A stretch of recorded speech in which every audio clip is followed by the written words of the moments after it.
Good morning. My name is Dr. Renee Lofata, and today we will be discussing behavior management. Take a good look at this picture.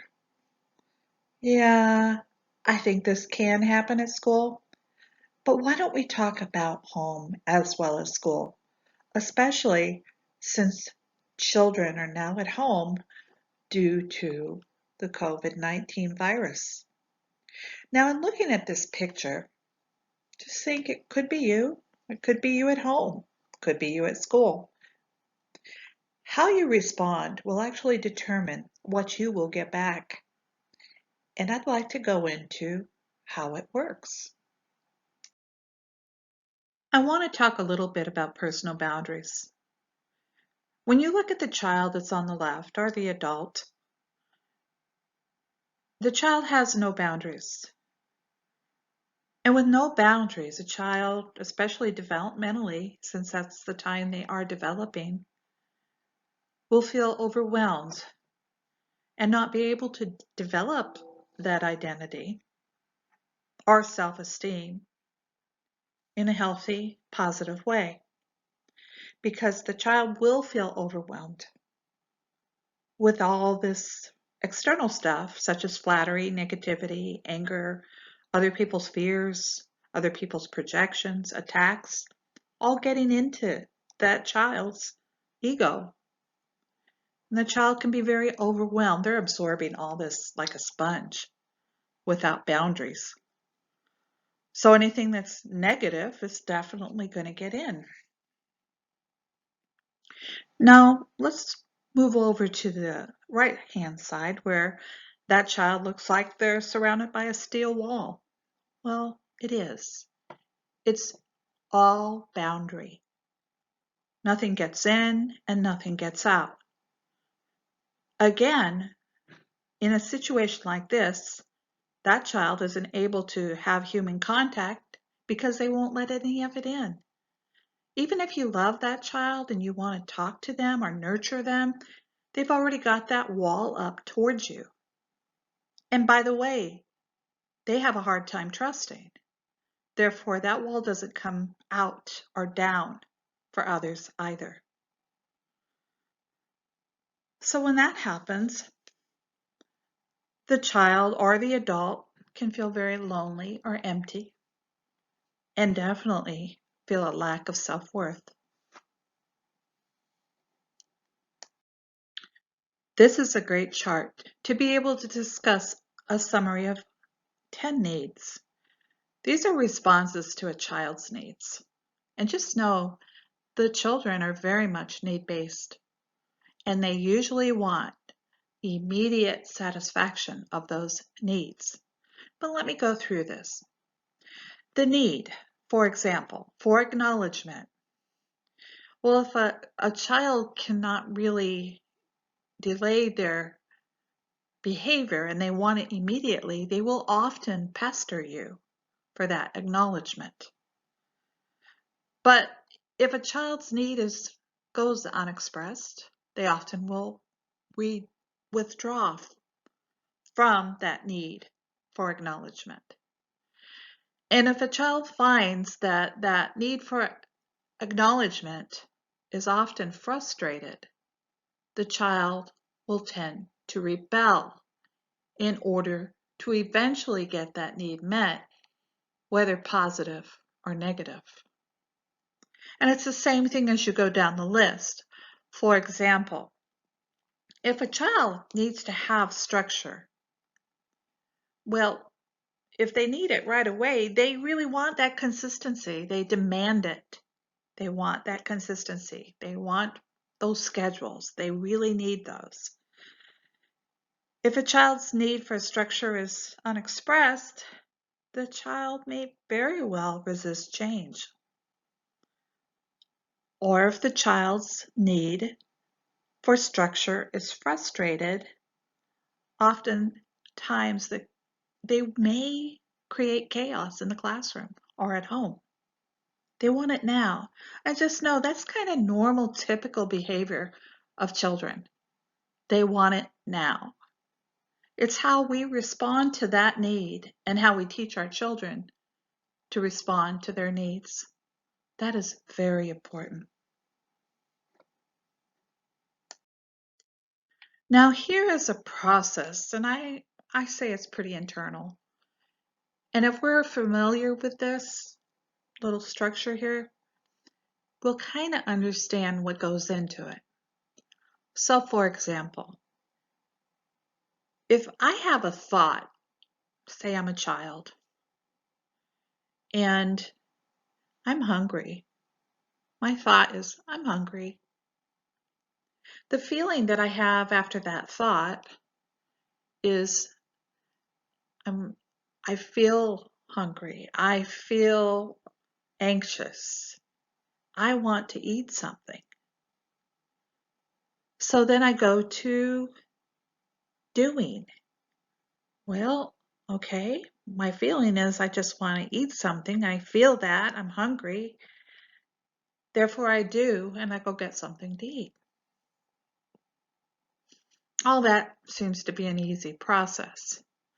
But what happened from that thought where that feeling was, I'm hungry, I'm anxious, I'm afraid I'm not going to be able to get any food? Then my doing, my reaction to that may be, I'm going to cry. I'm going to steal food. I'm going to sneak the cookies. So now what do I do? Well, I can't change anything at the doing part. And the feeling part, no, the feeling just comes from the thought. Therefore, my thought, I wake up, I'm hungry. My feeling, I feel hungry. I know there's food in the kitchen. I'm going to go get some food. And my doing is I'm going to the kitchen to get some food. And I'm satisfied. But I had to change my thought at the thought level to a positive thought so that I indeed would have a positive feeling. And then I would take the action of doing that was positive. We have 100,000 thoughts a day, and most of them are negative. If we change our thoughts at the thought level, then we wouldn't really have those negative feelings and we wouldn't necessarily have those negative actions or behaviors. But we have to become cognizant of what was that thought in the first place. And then what was my feeling? And how could I change that thought and feel better about it? And then do something positive. Becoming aware of the way we think is imperative not just for our children, but for ourselves. So in thinking about misbehavior, there are four goals of misbehavior. And if a child actually annoys you, the goal is attention. What do a lot of people do? They ignore it. Sometimes they can't. Understood. But oftentimes it can easily be ignored unless it's not going to help that child or you. Also, that the child's behavior angers you. The goal is often power or control. And what parents and teachers usually need to do is rely upon rules and consequences to remove yourself from the struggle. If a child's behavior hurts you, the child has that goal of possible revenge or I'm mad at you, therefore this is what's going to happen. What you do as the adult is state your feelings and discuss mutual concerns if you can, but young children, that's a different thing.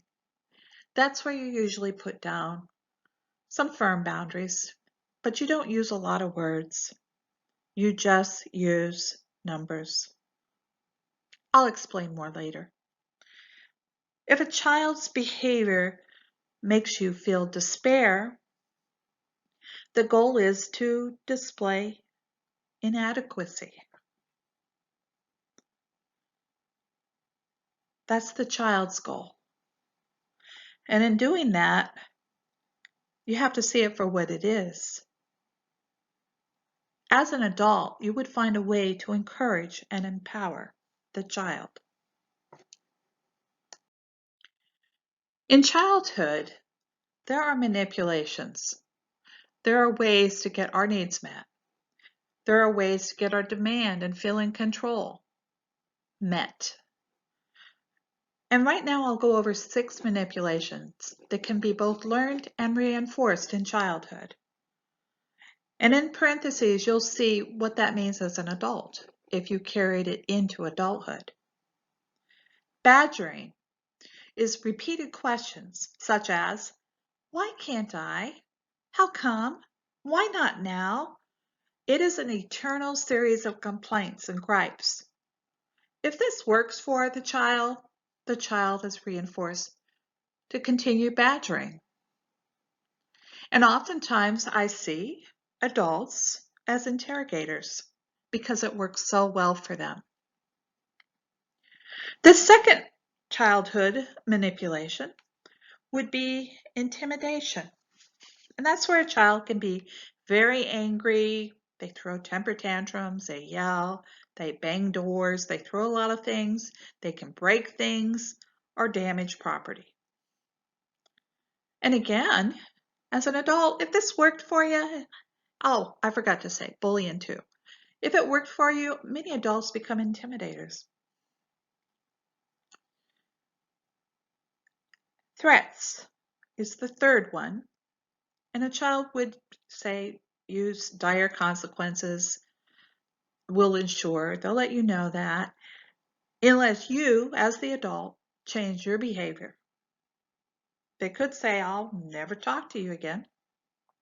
Or they could say, I'll hold my breath until you do what I want you to do.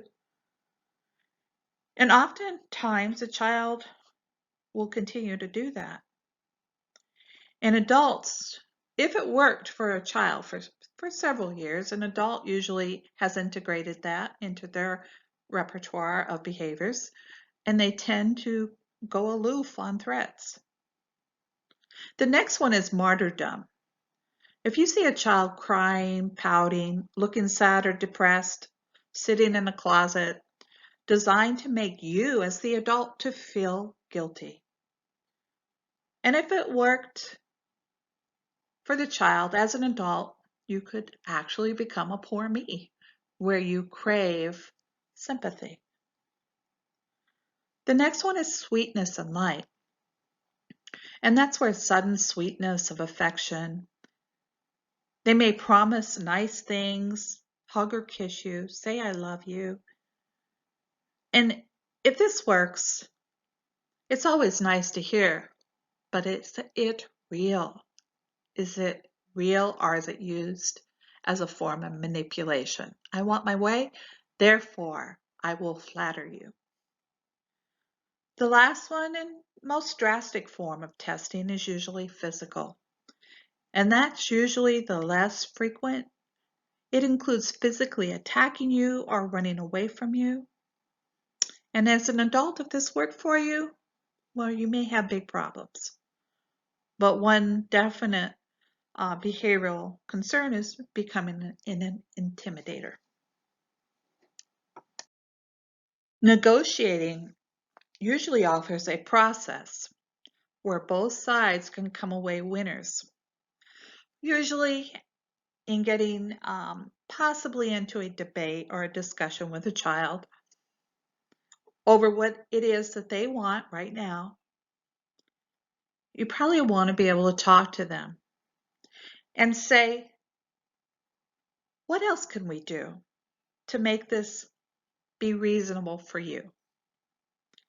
And then from that, you can say, well, after listening to them intently and compassionately, be able to consider what they have to say and how a compromise can be reached by the two of you. That's when you both come away winners. Always make it a win-win solution if you can. When you are talking with this child always have their attention, and give them all the information that they need to do what is expected and appropriate to their developmental age of understanding. Sometimes charts work great, and many parents have done this successfully. Teachers as well.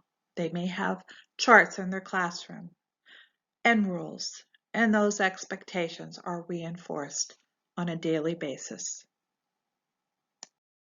How do you give support without interfering?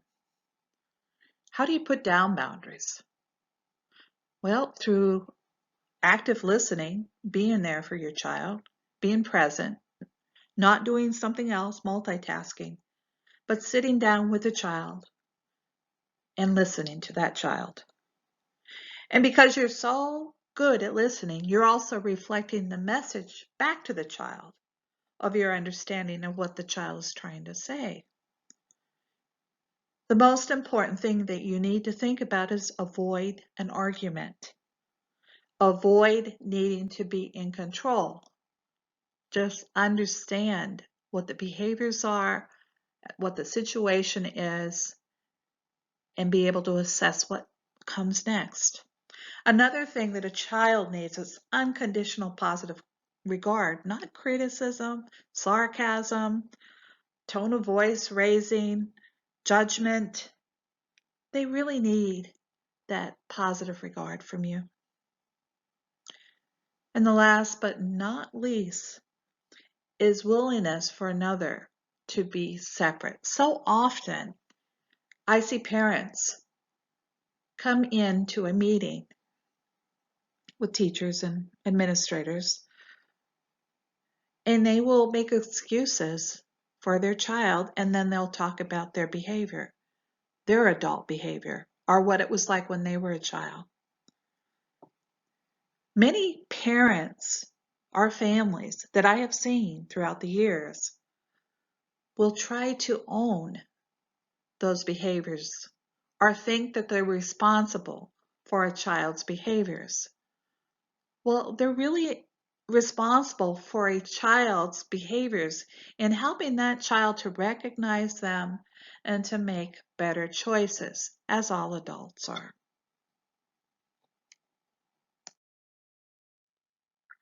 So I figured that this little list right here is pretty important to all of us. These are 19 ways to maintain student behavior. You can read them, and I will just point out a couple of them that I think and feel strongly about. And you may have different ones that you feel strongly about. But never give an order you do not mean to enforce to a child. Give a student or a child time to react to what it is that you're saying instead of go on and on and on. That's called lecturing.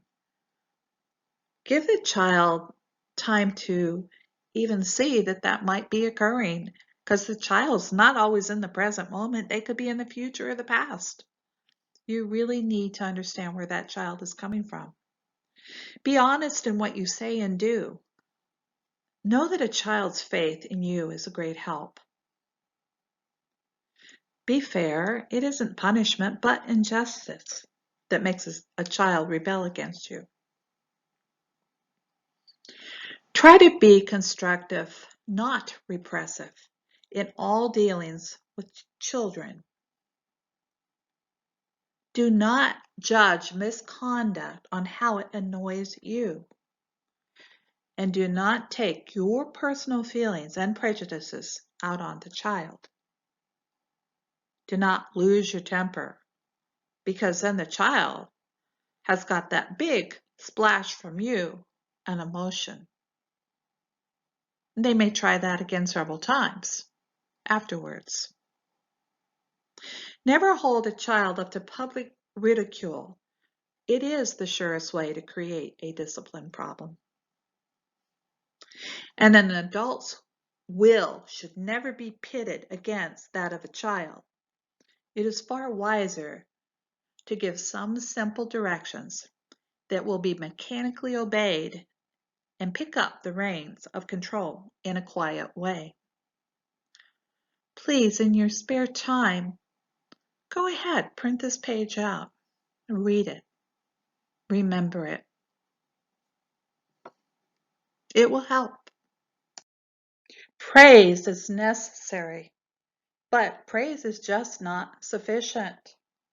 To facilitate a child's healthy self-esteem, provide generous amounts of valuing, opportunities to develop competency, opportunities for doing good deeds, and structure a child's routines and limits. Also, sometimes we react without really knowing that a child is within our company. Always be aware of how you are interacting while in the company of children. Children are more aware than we sometimes realize. Children will always learn more from what we do than what we say. We call this, mom and dad and teacher, role modeling. Stay tuned for more workshops or presentations regarding parent and teacher, student coaching, 1, 2, 3 Magic behavior management, which is great for children 2 through 12 years old, stress management, classroom management strategies, assertiveness and assertive discipline, peer mediation, interpersonal communication dynamics, and understanding body language. Thank you and have a wonderful day. Bye.